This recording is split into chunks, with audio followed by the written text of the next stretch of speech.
I came home to find my rescue dog Luna was gone. We gave her to a shelter because pets are too expensive when we could use that money for bills, Mum said without emotion. I nodded and replied, bills are important. They didn't know Luna was a certified service dog worth $25,000, and giving her away had just cost them everything I've been paying for. The silence hit me the moment I opened my apartment door. Not the comfortable quiet of evening settling in, but the hollow, wrong emptiness of something vital missing. I stood frozen in the doorway, keys still dangling from my fingers, scanning the living room where Luna should have been waiting. Her bed was gone from its spot by the window. Her favourite rope toy, usually scattered across the hardwood floor, was missing. Her food and water bowls, normally positioned precisely by the kitchen counter, gone, even the scratches on the wood where she played to Goffoir. Everything had been erased as if she'd never existed. Luna, I called though. My chest was already tightening with the certainty that she wasn't there. The apartment had that vacant, deliberately empty feeling that spaces get when someone has systematically removed every trace of a presence.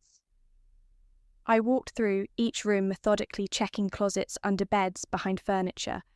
Part of me hoped she was hiding, playing some impossible game. But Luna didn't hide.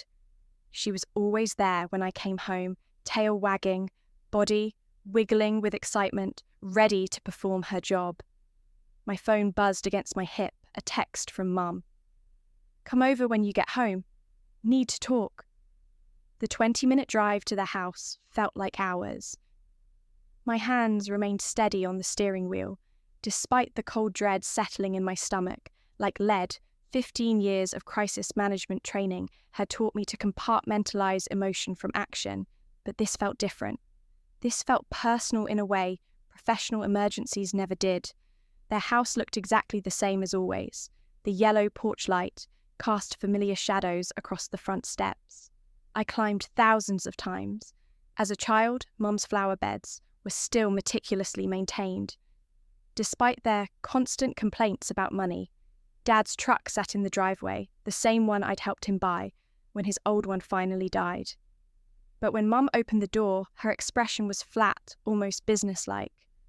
No warmth, no concern for why I might be there, just the slight impatience of someone who had a task to complete. Where's Luna? I asked without stepping inside. We gave her to a shelter, she said, as casually as if she told me she'd rearranged the living room furniture. Pets are too expensive when we could use that money for bills. The words hit me like a physical blow. I felt my chest constrict, my breathing become shallow and rapid. Luna, who slept beside my bed every night. Her presence, the only thing that allowed me to sleep without nightmares. Luna, who sensed my panic attacks before I did and knew exactly how to respond. Luna, who'd been my constant companion and lifeline for 3 years. Which shelter, my voice came out steady. Professional years of training taking over when emotion threatened to overwhelm me. Does it matter? Mum shrugged, stepping back to let me inside. We needed the money you spend on her food and vet bills. Dad's medication costs are going up again, and you know how tight things have been. I nodded slowly, calculating. Bills are important. She seemed surprised by my calm response, maybe even disappointed. I could see it in her eyes. She'd expected anger tears and emotional outburst. She could dismiss as overreaction. I thought you'd understand, she continued, warming to the subject, now that I wasn't fighting her. You're always so practical about money, so logical about these things. I am, I agreed, following her into the living room, where Dad sat in his recliner, remote in hand, not looking at me. He'd always been the silent partner in their decisions, providing tacit approval through his presence, while letting Mum handle the actual conversations. I took my usual seat on the couch, hands folded in my lap. 3 years of therapy had taught me breathing techniques, grounding exercises, ways to remain functional, even when my world was falling apart. Those skills were serving me now. Which shelter? I asked again. City Animal Services, Mum said, settling into her chair with the satisfied air of someone who solved a problem efficiently. They said she was a beautiful dog. She'll find a good home with people who can actually afford to take care of her properly. The implication was clear. I couldn't afford to take care of her properly because I was wasting money on unnecessary luxuries instead of helping the family with essential needs. "How much do you think you'll save?" I asked. Mum's face brightened. She loved talking about practical matters, budgets, savings, responsible financial decisions. "Well, that fancy dog food you buy costs, $60 a month, and the vet bills. Remember when she had that ear infection last spring? $200 just for antibiotics. That probably didn't even help." The grooming appointments, Dad added, finally speaking without looking away from the television, $40 every 6 weeks for what to make her look pretty. And the toys, Mum continued gaining momentum. Those expensive puzzle things. You're always buying her $20, $30 each for pieces of rubber and rope. I did the math in my head while they ate their perceived savings. They were calculating maybe $1,200 a year in expenses they thought were frivolous. They had no idea what they'd just done. "You're right," I said. "Those expenses do add up." Mum leaned forward, pleased by my reasonable response. "And honestly, it's not like she was really necessary. I mean, she's sweet enough, but she's just a pet. It's not like you need her for anything actually important." Just a pet, the words echoed in my mind as I maintained my neutral expression. Luna, who'd been specifically trained to detect the chemical changes that preceded my PTSD episodes, Luna, whose certification papers were filed in my home office, along with her registration with State Disability Services. Luna, who cost $25,000 to train and was legally protected under federal disability law. "You're absolutely right," I said, standing. "She was just a pet," Mum smiled, vindicated. "I knew you'd see reason once you thought about it. Logically, family has to come first, and we really are struggling with Dad's medical costs." I nodded and said my goodbyes, leaving them in their living room, pleased with their practical decision and my mature response. But as I drove home to my empty apartment, I wasn't thinking about grief or loss. I was thinking about documentation. Back home, I went straight to my filing cabinet. The documentation was extensive, organised in labelled folders because 15 years as a state benefits coordinator had taught me to document everything. Luna's certification papers from the Service Dog Academy in Colorado, her registration with State Disability Services, the federal paperwork that classified her as durable medical equipment. Not a pet, the psychological evaluation that had qualified me for a service dog in the first place. Most importantly, the contracts and receipts showing exactly how much I paid for her training, and the legal documentation of her status under the Americans with Disabilities Act. I never told my parents about the PTSD, never explained why I sometimes went quiet during loud conversations, why I prefer corners of restaurants, why certain sounds made me freeze momentarily. They thought Luna was an expensive indulgence, a young professional's impulse purchase of a designer dog. They had no idea she was the reason I could function normally, sleep through the night, leave my apartment without anxiety attacks. But they were about to learn. I opened my laptop and began documenting everything. Screenshots of the text message summoning me to their house. A detailed account of our conversation, including direct quotes about Luna being just a pet and not necessary, and the name of the shelter where they'd taken her. I also opened another folder on my desktop, one I'd hoped never to use. For the past 2 years, I've been their financial safety net, not through any formal arrangement or family contract, but through the steady stream of emergencies they brought to me with increasing frequency. Dad's prescription medications when insurance didn't cover the full cost. Mum's car repair when the transmission finally gave out. The property tax bill they'd somehow forgotten about until the notice arrived. The utility shoot-off warnings when Dad's hours got cut at the plant.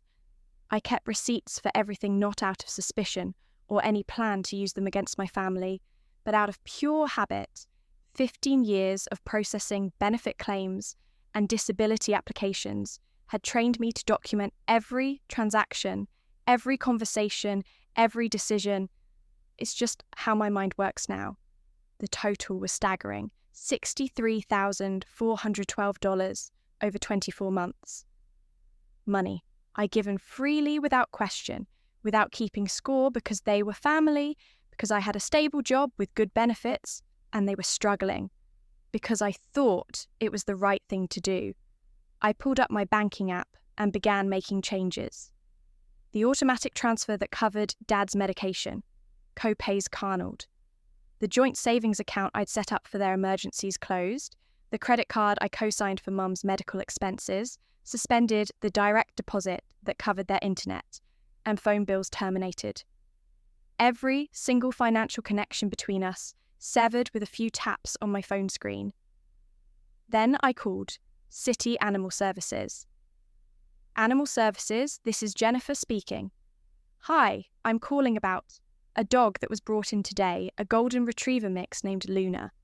Let me check our intake records. Yes, she's here, beautiful dog, very calm and well-trained. Are you interested in adoption? She's mine.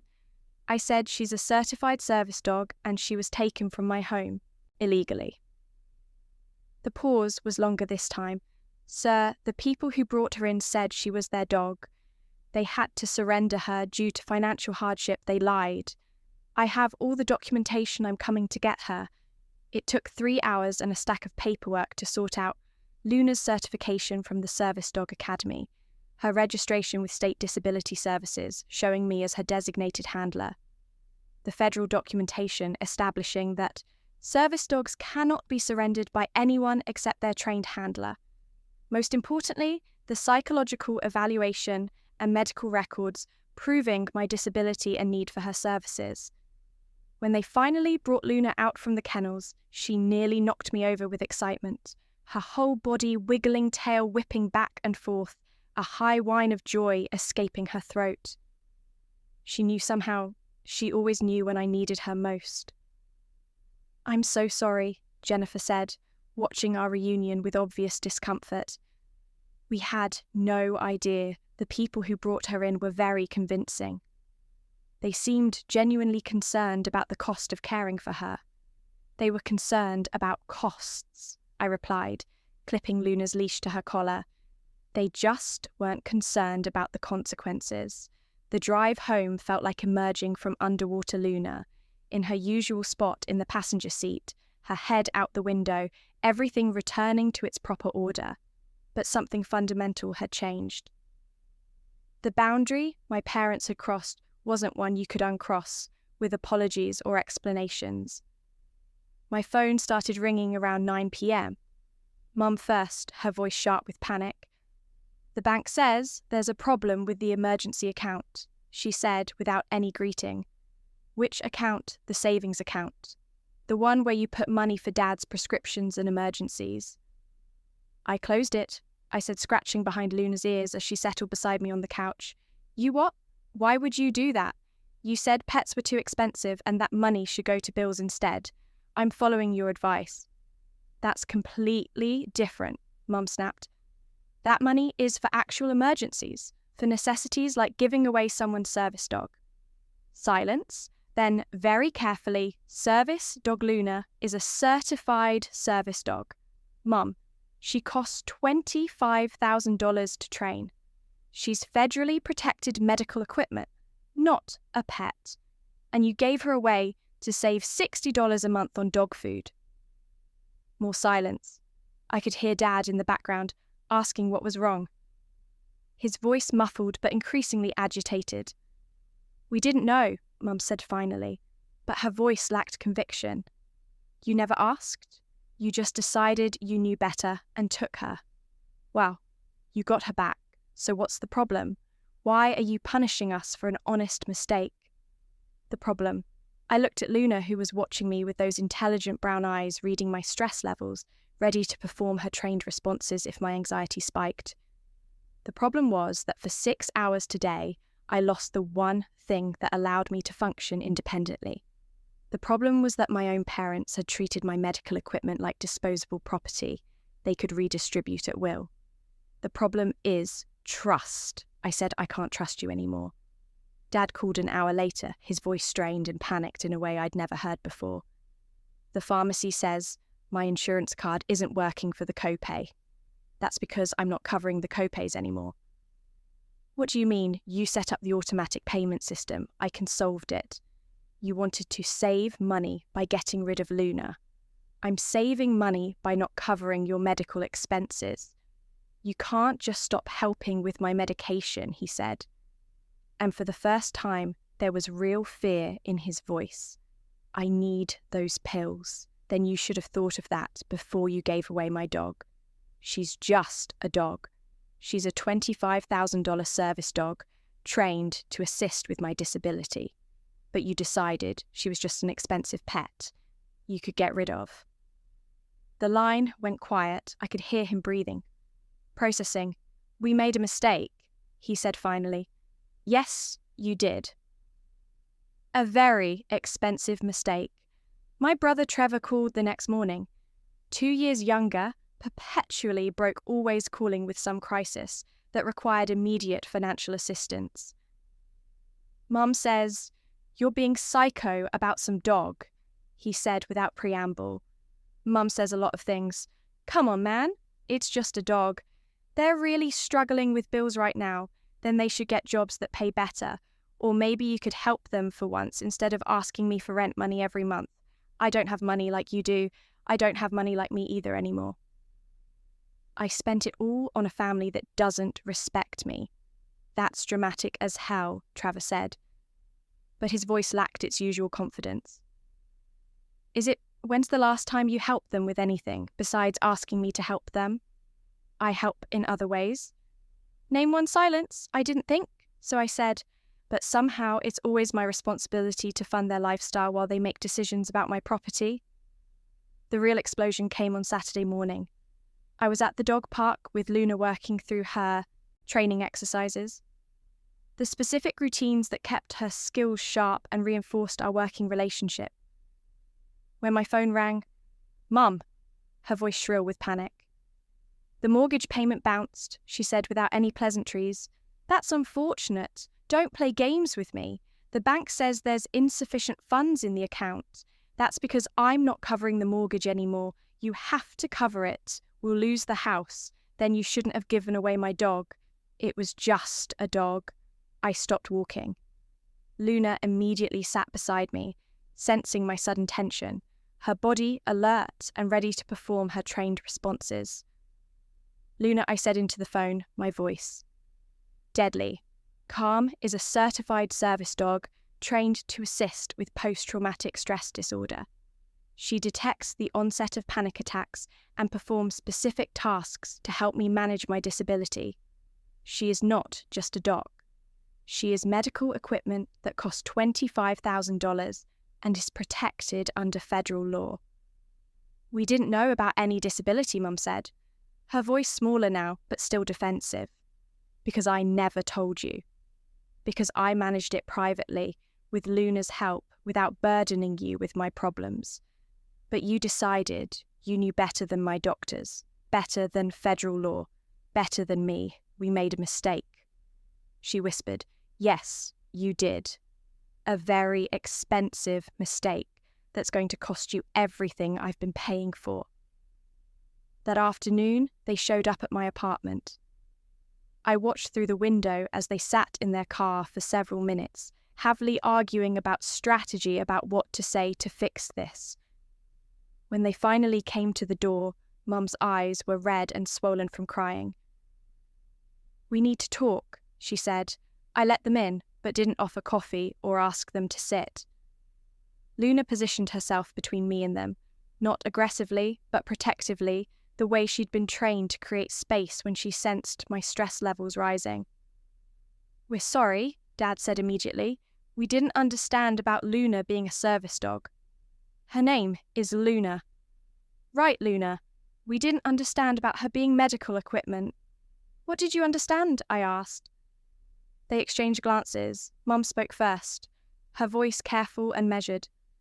We thought you were just spoiling her, spending too much money on an expensive pet when family needed help with basic necessities, so you took her. We thought you'd understand, once you had time to think about it.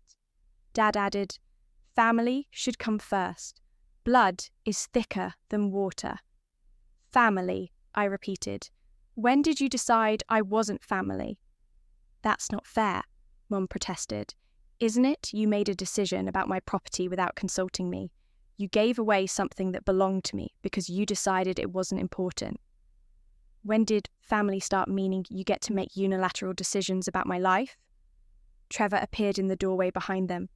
Apparently, this was supposed to be an intervention. Look, he said, stepping inside, uninvited. Everybody made mistakes here, but cutting off Mum and Dad completely is just cruel. They raised you their family. I'm not being cruel, I'm protecting myself.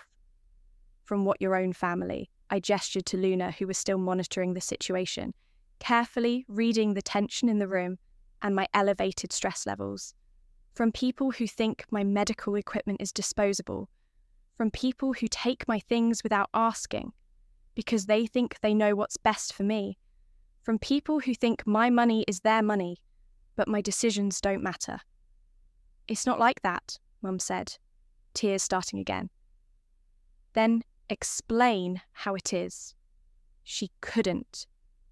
None of them could articulate a version of events that didn't involve them taking my property and giving it away without permission. We need the money back, Dad said, finally abandoning pretense. The mortgage, the utilities, the insurance premiums, we can't afford any of it without your help. Then, you should have thought of that before you gave away Luna. We said we were sorry. What more do you want? I want you to understand that sorry doesn't fix broken trust. Sorry doesn't change the fact that you took something that belonged to me. Sorry doesn't mean I can trust you not to do it again the next time you decide something in my life isn't important enough. Trevor stepped forward, his face wreathing with anger and frustration. You're really going to let them lose their house over a dog? I'm protecting myself from people who steal from me. I said, whether you call her a dog, or medical equipment, or a purple elephant, she belonged to me, and you took her. We gave her back. After I threatened legal action, after I had to prove she was a service dog. After I spent 6 hours tracking down my own property and providing documentation to get her released. Luna pressed against my leg, sensing my rising stress levels. I took a deep breath, letting her presence round me, the way she'd been trained to do. Here's what's going to happen, I said, my voice calm and final. You're going to figure out how to pay your own bills. You're going to respect my property and my decisions, and you're going to understand that I am not your personal bank account to be accessed whenever you decide my priorities are wrong. And if we can't, Mum asked through her tears, then you'll face the consequences of your choices, just like I've been facing the consequences of trusting you. They left after that, but not before. Trevor tried one more guilt trip about family loyalty and abandoning the people who raised me. I closed the door on his speech and engaged both dead bulls. The weeks that followed were chaotic for them, peaceful for me, phone calls I didn't answer, text messages I deleted without reading, voicemails full of increasingly desperate pleas for help, for understanding. For just one more chance, I blocked all their numbers. The house went into foreclosure proceedings within 6 weeks. Dad's medication costs forced him to choose between pills and groceries. Mum's car broke down and stayed broken because they couldn't afford repairs. Trevor moved back in with them, 3 adults crammed into a failing household, all of them learning what life actually costs when someone else isn't subsidizing it. I heard about their situation through my Aunt Carol, who called to lecture me about family responsibility and Christian forgiveness. They're your parents, she said, her voice heavy with judgment. You can't just abandon them like this. They abandoned me first, I replied. They just didn't call it that. They made one mistake. They stole my medical equipment. I interrupted. They took something that helps me manage a disability and gave it away to save money on dog food. Would you be having this conversation if they'd pawned someone's wheelchair? 6 months later, I got a call from an unknown number. Against my better judgment, I answered, "This is attorney David Walsh." The voice said, "I represent your parents in their bankruptcy proceedings."